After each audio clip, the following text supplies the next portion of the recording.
اب شیطان کیا کرتا ہے؟ شیطان انسان کے وہم کو استعمال کرتا ہے. یہ بات یاد رکھیے، شیطان ان طاقتوں کا دشمن نہیں ہے. کمال شیطان یہ ہے، شیطان اصول کا انکار نہیں کرتا. مثال دے رہا ہوں کہ ہر انسان حسن کو پسند کرتا ہے، انسان کو حسن اچھا لگتا ہے. شیطان حسن کا انکار نہیں کر سکتا. شیطان آپ کو محو حسن کر دے گا. پیسہ کس کو برا لگتا ہے؟ مال کس کو برا لگتا ہے؟ نہ ہی اہل بیت نے کہا کہ مال برا ہے، نہ ہی علی ابن ابی طالب نے کہا کہ پیسہ برا، نہ رسول خدا نے کہا پیسہ برا ہے، نہ شیطان کہتا ہے پیسہ برا ہے. شیطان آپ کو محو مال کر دیتا ہے، یعنی آپ کے ذہن کو اتنا مگن کر دیتا ہے اس مال میں کہ مال کے علاوہ آپ کو کچھ یاد رہتا ہی نہیں ہے. ایک مثال دوں تاکہ جوان بھی سمجھ جائیں. دیکھیے پھول خوبصورت ہے گلاب کا، ہر کسی کو اچھا لگتا ہے، لیکن کیا یہ عقل مندی ہے بندہ 24 گھنٹہ اس پھول کو دیکھتا رہے؟ یہ حماقت ہے. کہتے ہیں وہ بے وقوف لوگ ہوتے ہیں جو دنیا کے حسن میں گم ہو جاتے ہیں. حسن کو دیکھ کر خالق حسن تک پہنچنا یہ عقل مند کا کام ہے. ریفرنس دو پروردگار عالم کی طرف، سورس بناؤ پروردگار عالم کی طرف. حسین چہرہ دیکھا، حسین منظر دے، فوراً کہو سبحان اللہ، کتنا احسن الخالقین ہے جس نے اتنی حسین کائنات بنائی ہے. لیکن لوگ مچھلیوں میں گم ہو جاتے ہیں، پھولوں میں گم ہو جاتے ہیں، منظروں میں گم ہو جاتے ہیں، لوگوں کے چہروں میں گم ہو جاتے ہیں. بھائی دیکھتے دیکھتے دیکھتے کتنا دیکھو گے؟ بالآخر تو میک اپ اتر جائے گا، حسن ختم ہو جائے گا، بالآخر تو جوانی ڈھل جائے گی، بڑھاپا آ جائے گا. تو عقل مند کیا ہے؟ اس حسن سے اللہ کے حسن تک پہنچتا ہے. طاقت میں محو نہیں ہوتا. پرویز مشرف بولتے تھے نا کہ یہ وردی میری چمڑی ہے. یہ وردی کوئی چمڑی ہوتی ہے؟ نہانے جاؤ گے تو اتارو گے نا، بالآخر تو اتر جائے گی. لیکن اتنا قدرت میں بندہ محو ہو جائے کہ بولے بس یہ طاقت مجھ سے کبھی جانی نہیں ہے، یہ حکومت تو ہمیشہ میرے پاس رہے، یہ تخت تو ہمیشہ میرے. بھائی کوئی چیز دائمی نہیں ہے. وَيَبْقَى وَجْهُ رَبِّكَ ذُو الْجَلَالِ وَالْإِكْرَامِ. آیت اللہ العظمیٰ بہجت، اللہ ان کے درجات کو بلند کرے. ایک پیارا جملہ فرماتے تھے تعلم اتنا اہم نہیں ہے. آپ مجلسوں میں آتے ہیں نا تعلیم کے لیے، تعلم کے لیے چیزیں سیکھتے ہیں، نماز واجب ہے، روزہ واجب ہے، خوش اخلاقی، ہاں یہ ساری چیزیں. کہتے ہیں تعلیم تو بہت لوگوں کو ہے، عمل نہیں ہے لوگوں میں. عمل کے لیے تذکر بہت ضروری ہے. کہتے ہیں خود کو تذکر دیا کر، خود کو بار بار بار بار بار بار. خدا نہ خواستہ جھوٹ بولا ہے، خود کو بار بار بولا کر، اے بندے خدا تو نے اتنا بڑا گناہ کر دیا، تو نے اللہ کے دربار میں جھوٹ بولا، تو نے اتنا بول تاکہ تیرے وجود کو اس کی کیا ہو جائے؟ عادت ہو جائے. کبھی کبھی دل کچھ کہتا ہے، عقل کچھ کہتا ہے. امام خمینی فرماتے ہیں جب یہ دو چیزیں تیرے پاس آئے نا، دل ہے کوئی خواہش اظہار کرتا ہے کہ میں کروں، عقل حکم کہتا ہے نہ کرو. یہ امیر المومنین کا بھی قول ہے. فرماتے ہیں فوراً عقل کی سنا کرو، دل کی نہ سنا کرو. اور جب تم ریپیٹڈلی عقل کی سنو گے تو دل بھی تابع عقل بن جائے گا. یہ سکون کی سب سے بڑی کنجی ہے. لوگ بے سکون کیوں رہتے ہیں؟ کیونکہ ہمیشہ دل اور عقل میں جنگ چھڑی رہتی ہے. دل کچھ کہتا ہے، عقل کچھ کہتی ہے. اکثر کئی نوجوان آتے ہیں، مولانا کوئی لڑکی پسند آ گئی ہے، دل کرتا ہے شادی کروں، عقل کہتا ہے نہ کرو، خاندان اچھا نہیں ہے، ہاں اور بہت سارے مسائل ہیں، والدین راضی نہیں ہیں. اب جب دل اور عقل کی جنگ ہوتی ہے نا تو بندہ بے سکون ہو جاتا ہے، نہ یہاں کا رہتا ہے نہ وہاں کا رہتا ہے. امیر المومنین فرماتے ہیں فوراً عقل کی مان، پھر آہستہ آہستہ یہ دل تیرے عقل کے کنٹرول میں آ جائے گا.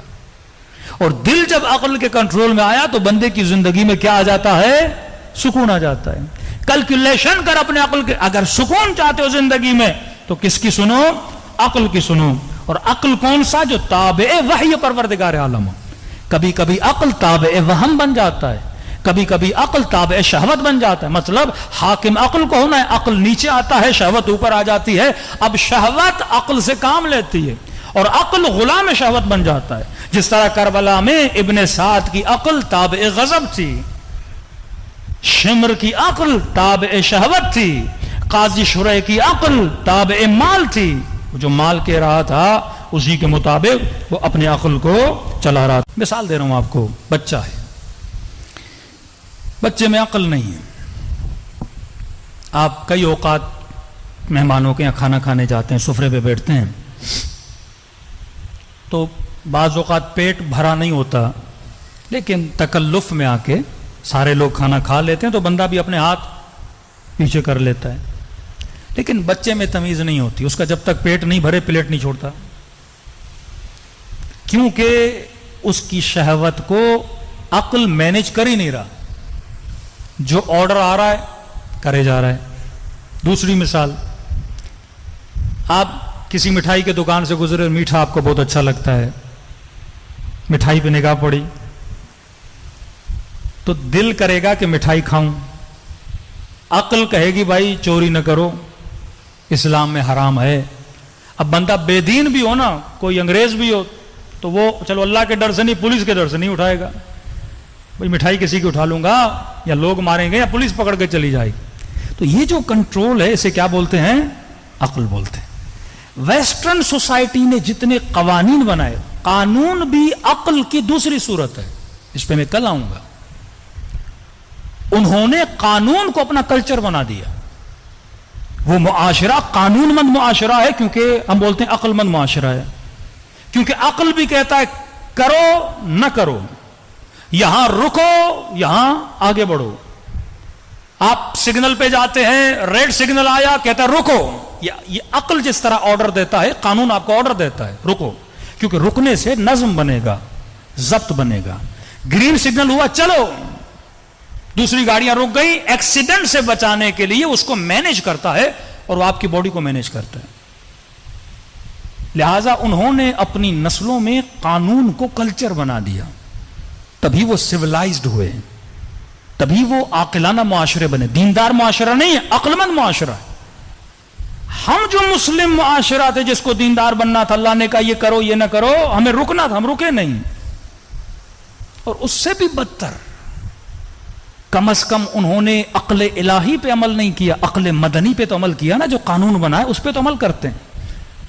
اور ہم پاکستانی دنیا کی وہ واحد قوم ہیں جو بہترین قانون بناتے ہیں, اور اس کو, ان قوانین کو توڑنے میں بھی ہم بڑے آگے آگے رہتے ہیں. یہ بے عقلوں کا ملک ہے, یہ بے وقوفوں کا ملک ہے کہ خود قانون بناتے ہیں, قانون توڑتے ہیں. کسی مومن نے کہا کہ مولانا جب سگنل توڑنا ہو تو ہمیں جرت زیادہ تب ملتی ہے جب ساتھ میں کوئی پولیس والا ہو. مطلب قانون کا بندہ ساتھ ہو تو ہم قانون توڑتے ہیں. ہم وہ قوم ہیں, اپنے ہاتھوں سے قانون بناتے ہیں, اپنے ہاتھوں سے قانون. ان قوموں کو کبھی ترقی نہیں ملتی, نہ اس عقل کی سن رہے ہیں, نہ وہ قانون جو ہم نے اپنے ہاتھوں سے بنائے ہیں ان قانون کو فالو کر رہے ہیں, تو قومیں کبھی ترقی نہیں کرتی. مسلم ممالک میں یہ چیز مشہور ہے, جس دیوار پہ لکھا ہوتا ہے نا یہاں کچرا پھینکنا منع ہے, وہیں کچرا ہوتا ہے. یہاں پیشاب کرنا منع ہے, وہیں بندہ بیٹھ کے پیشاب کرتا ہے. یہ وہ سوسائٹی ہے جو عقل سے عاری ہو چکی ہے. یہ وہ سوسائٹی ہے جس نے اپنی زندگی کو نظم اور ضبط نہیں دیا عقل سے. اور مولا علی نے صحیح کہا, الناس علی دین ملوکہم, لوگ اپنے حکمرانوں کے دین پہ ہوتے ہیں.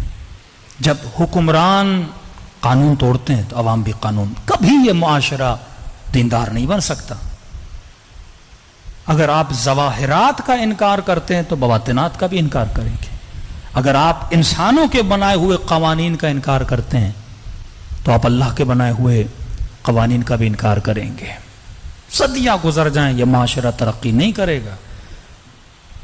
کیوں اس معاشرے نے اپنے نبی کے نواسے کو قتل کیا، کیونکہ اللہ کے بنائے ہوئے قانون کو توڑا۔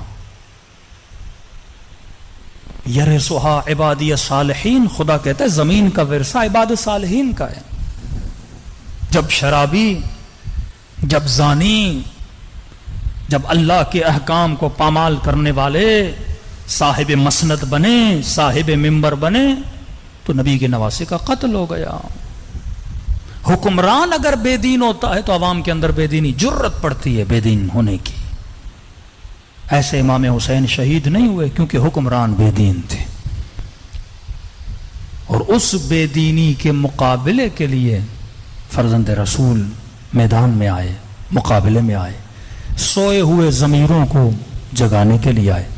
تو یاد رکھیے مجلس امام حسین ایک کلچر ہے، مجلس امام حسین ایک تہذیب ہے، مجلس امام حسین ایک سویلائزیشن ہے۔ جب تک آپ سویلائزڈ نہیں بنتے، آپ کی عادتیں، آپ کے گھروں میں اگر سکون نہیں ہے، لڑائیاں اور جھگڑے ہیں، تو پھر مجلس کا کوئی فائدہ نہیں ہے۔ اپنے بچوں کو، اپنی خواتین کو، اپنی نسلوں کو سکھائیں کہ اپنے وجود پر عقل کو حاکم کریں۔ واقعاً اس پاکستان کی سوسائٹی میں اگر بولا جائے کوئی سویلائزڈ لوگ ہیں تو آپ کی طرف اشارہ کیا جائے، کیونکہ اتنے خزانے اہل بیت علیہ الصلوۃ والسلام کے آپ کے پاس ہے جو کسی قوم کے پاس نہیں ہے۔ صلوات پڑھے محمد و آل محمد۔